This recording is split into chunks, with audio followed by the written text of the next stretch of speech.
Hundreds of Nebraska farmers may be on their own when trying to recuperate grain losses after last month's historic floods. Millions of bushels of grains were lost in more than 800 on-farm storage bins. Roger Berry of the Nebraska Corn Board explains there are no disaster aid programs for corn or soybeans in storage. However, requests have been made to the U.S. government. What we're seeing with the grain bins, of course they would get flooded and that grain would swell and just split those open, and then you lose that grain. The grain bin itself has insurance on it. The grain inside does not. So it's just compounding those efforts or those effects on our farmers, and it's catastrophic is what it is. There has been letters submitted to our federal delegation trying to get some assistance, some federal assistance in to cover the cost of those grains for those farmers who are affected. We have not heard anything solid yet on that, at least to my knowledge, that we have anything solid on that, but everything is being done to try and get some coverage on that grain for those farmers who have lost all that grain.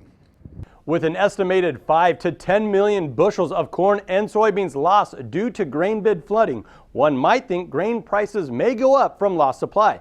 However, due to current market conditions, one might want to think again. To this point, our best indication on supply and demand, of course, is the market. We're really not seeing much of a change in the market yet. So basically the corn that's been lost to busted bins and that type of thing, probably when you look at it in the big picture, is not going to have that much of an effect on the prices that we receive. Now, to the farmer, that's a huge impact, of course.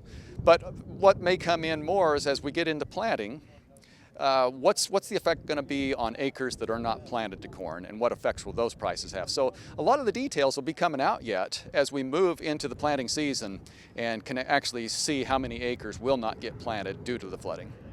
The estimated values of the 5 to 10 million bushels lost are between $17 million to $34 million, all of which will fall squarely on farmers' shoulders if the USDA doesn't pass new legislation regarding damaged grains in storage. Reporting for News Channel Nebraska, I'm Andy Klassen.